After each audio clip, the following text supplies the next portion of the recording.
Take two. Let's unmute. Good morning. I'm Mary Knippel, your book mentor and the founder of yourwritingmentor.com. I'd like to welcome you to the second Wednesday free training. Write your book, grow your business.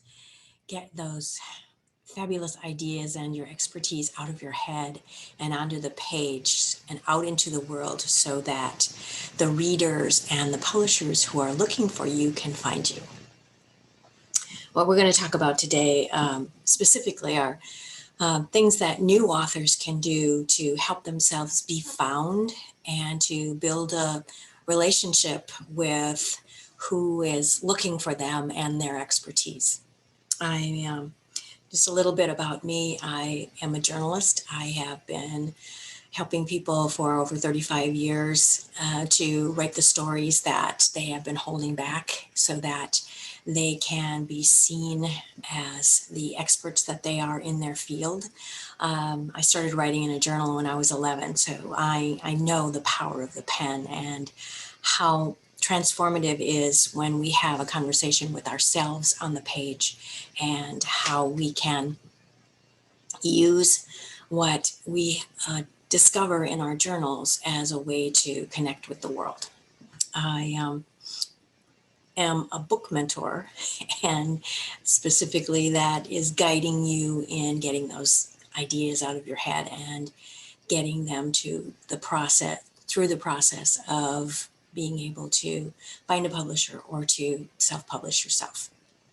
And specifically today, I want to give you a little affirmation that you can hold on to, that you already have all the resources you need to build a relationship online, to share your expertise. It's a matter of gaining the confidence and having a little strategy around how do you develop your voice and know that your message is indeed your message and not something that you have assimilated from the media or something that you grew up with, which is not to say that that isn't influencing you, but there's something on your heart that comes back to you over and over again that has been whispering to you, that is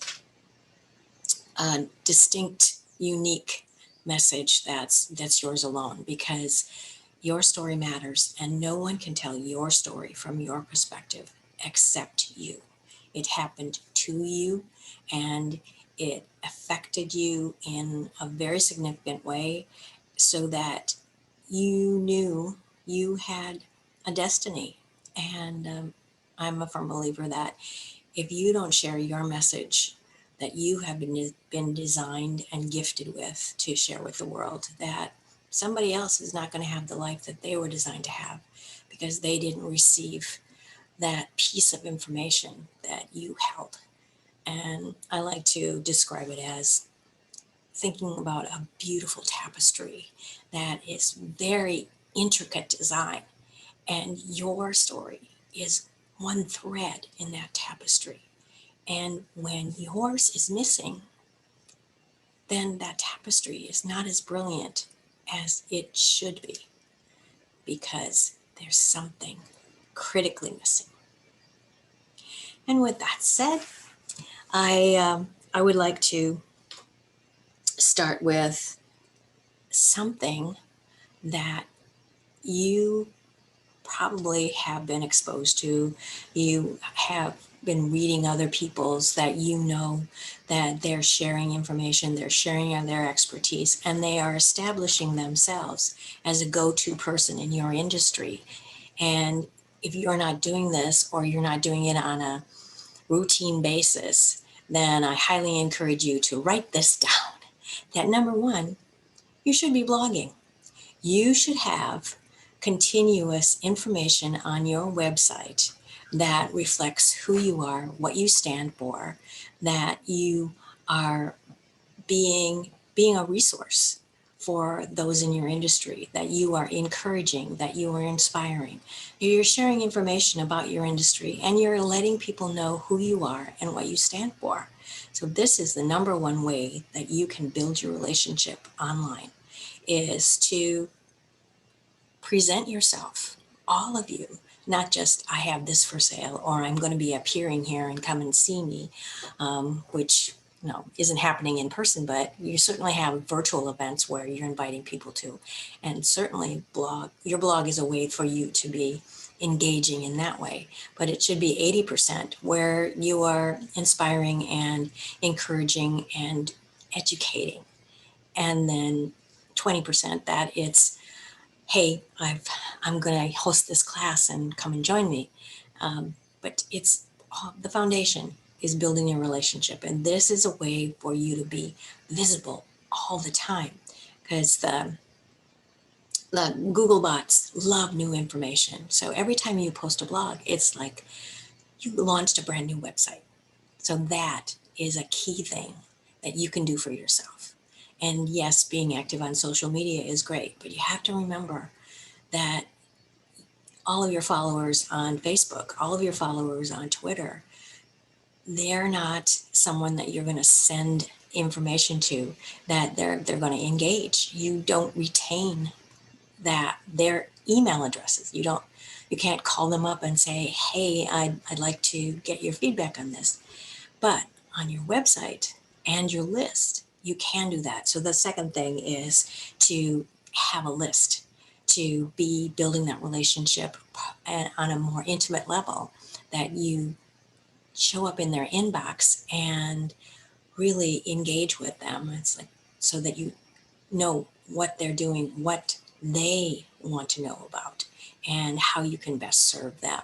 And the third thing is to be posting regularly and to engage with your list on a regular basis, so that a huge digest once a month, think about it. Do you sit down and read a huge digest once a month? No. Timely things once a week would be more digestible.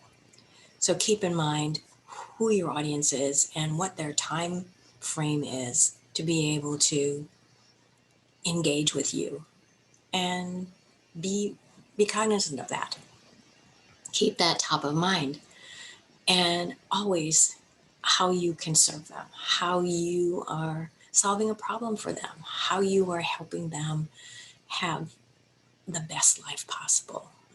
Because whatever we're doing, we want the best for everyone that we are here to serve.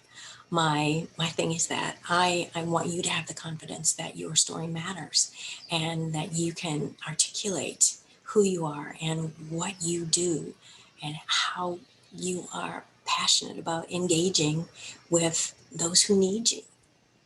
And my secret weapon or the biggest tool that I can ever encourage you to use is to have that journal time every day, that you are consistently having that conversation on paper with yourself, and that you take the time to really discover what's on your heart, and know that isn't something that you're going to share with everybody, but knowing it in your heart and getting it out on the page helps solidify it to your brain, that connection, that this isn't just, oh, this is a dream and a fantasy. It helps you collect the details. And here come the sacred waters, because the first person and the most important person that you need to engage with is you. And if you're not involved, if you're not moved by what you write and have the passion, then your readers won't either. So I always encourage you to be journaling on a regular basis, because yes, there'll be some things that will be repeated, but when you look at the nuances of across the time that this subject came up again and again and again, and how you went a little deeper. You tore through another layer. As you went through, you can see, oh, this is what I learned here. And this is how it moved me forward. This is what I learned here. And this is what was different. Because all of our life experiences have brought us to where we are today and made us who we are. And that's why I say that you are your greatest resource. Because all of those things have made us who we are and compelled us and propel us forward. We have so much wisdom to share. And when we think, oh, who would care? I'm just one person. And what I talk about is so ordinary. But the fact is, it's extraordinary because it's your story. You have no idea what somebody else is holding back because they're thinking the same thing. When you step out and be seen, it gives them strength. And it strengthens you. So, first and foremost, whether you already have a blog or you kind of do it hit and miss, whether you have a list or you're just building it, your journal is where you are going to find your gold nuggets. And if you have a question about, well, this specifics about this blog thing, or if you want to have a conversation with me about mining your life experiences, I would be delighted to have a conversation with you to go into how you find those things, what it entails. So I would invite you to go to my website, Your Writing Mentor, YOURWRITINGMENTOR.com, and sign up on my calendar, and we will have a conversation about your story and how it matters and how no one can tell your story from your perspective except you. And I also have a self-study class, Conquering Content Paralysis. It's in the banner on my website, yourwritingmentor.com. And it's a 6-week self-study to give you ideas about how do I do this blog thing and where would I find all of this information. Mary's talking about being inspiring and encouraging, but what kind of things do I write about? And so I give you writing prompts. I make it easy for you to find the ideas. Believe me, they're out there all the time. I'm always writing down, oh, that'll make a great blog. That would make a great blog. Because the triggers are there. When you're aware of what would be something that you'd get excited about, and you could share something specific. The thing is, you'll always want to keep in mind that you tie your personal story with the universal story, that there's a way for you to make that link, and it's not a big leap because there's always some way that you can be connected and show your connection and show your heart.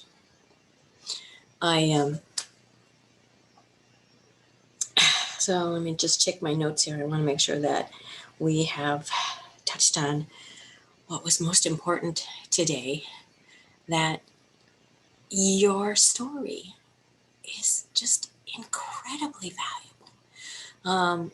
And you can change your story. You can rewrite your story. I don't mean that you go in and massage things. I mean, there are people who are writing memoirs and they're concerned about, well, if I talk about this, then so-and-so is never going to talk to me again. Well, it's that there are those considerations.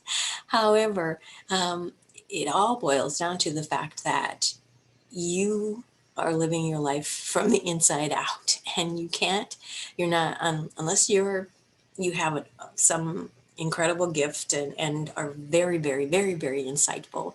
You can't read people's minds as much as you would like to. You can judge from behavior, from past behavior, how things have how people have reacted to things, and be sensitive and aware. But I'll give you an example. I've been blogging for many years, and there was an incident where I was visiting my family in the Midwest, and yeah, yeah. So one thing I will share is that I was never encouraged to be a writer because it wasn't practical. It wasn't something that a little farm girl would realistically grow up to do, even though they had seen me writing in my journal and I was, the humor editor of the local high school paper, and they knew that I liked writing and I loved reading, but it just wasn't practical. So because I wasn't aspiring to be a doctor or even a nurse, that would need college education. So I got a 1-year secretarial certificate. And I've used those skills very, very well.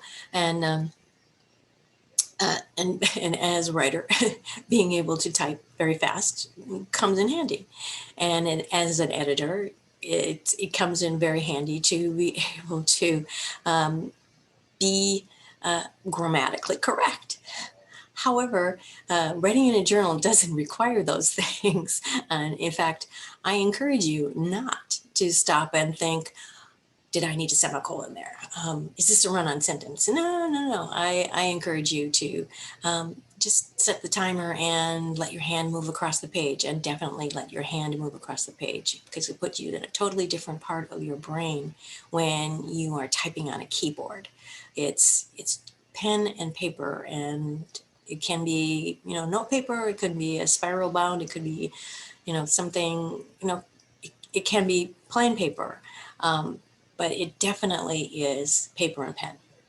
And Natalie Goldberg talks about a fast writing pen. I mean, I use a fountain pen because I love the way the purple ink goes across the page, and it just feels like I'm in another time frame when I'm using, the fountain pen, another era.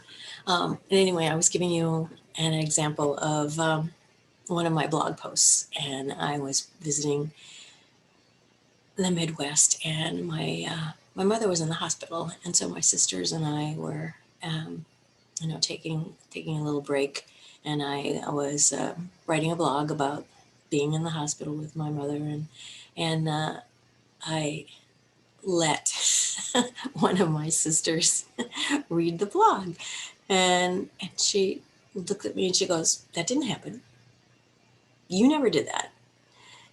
And my brother was also in the room, and he didn't read the blog. He just, I said, "No, yes, I did that. I did chores," and he defended me because he and I were, you know, number 2 and number 3 is birth order, and the sister that was challenging me was number 6, who was much younger than us.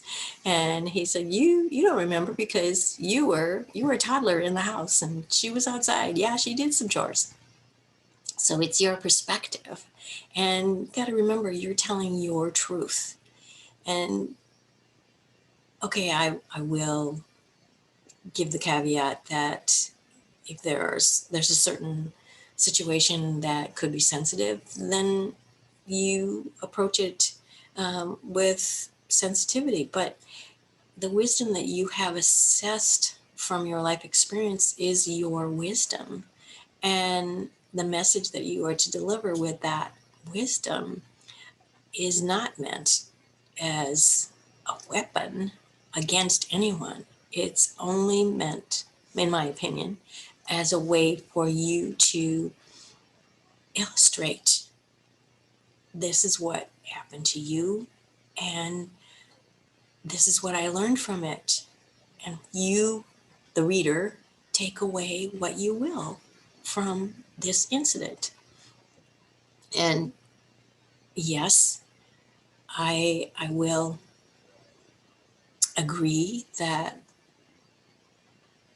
the discouragement and the judgment of what people will say and what people will think stops a lot of people, a lot of new authors from sharing their truth. And it's disappointing and it makes me sad, but I understand it. I very much understand it. And I always think about Maya Angelou, who said, I have written so many things. And she was somebody that we celebrated. But when she said, when I sit down with my legal pad and my pen, there's that little voice that says, they're going to find out I'm a fraud. They're going to know. I don't know how to write. I don't have anything to say. But I still have something to say, she said. And she put her pen to paper and wrote. And that's what I encourage you to do. Because the critic's going to be there. It's going to be there. That's part of what goes on. And anybody who has a passion for something has a voice that questions, who do you think you are? And who cares if you do it anyway? To which those of us who are determined will say, I know you have a message for me and I received it. Now go do something else, because I have more important things to do in front of me, to follow my passion and to live my purpose. With that, I invite you to go to my website, yourwritingmentor.com, and sign up for a book strategy session, or just to talk about your story. Or I invite you to take advantage of the 6-week course to get started on that blogging, because that's how you're going to be visible. That's how you're going to be building up a relationship. And yeah, it's great if you're active on social media. That is another way to be visible. But the more intimate conversations and the more in-depth relationship that you're going to have is with your list, to be able to go directly to their inbox, to be able to get the responses in your inbox of how they feel about what you just sent them. And to know that you are having an impact with the wisdom you are sharing. I'm Mary Knipple, the book mentor and the founder of yourwritingmentor.com. Thanking you for joining me today and wishing you happy writing.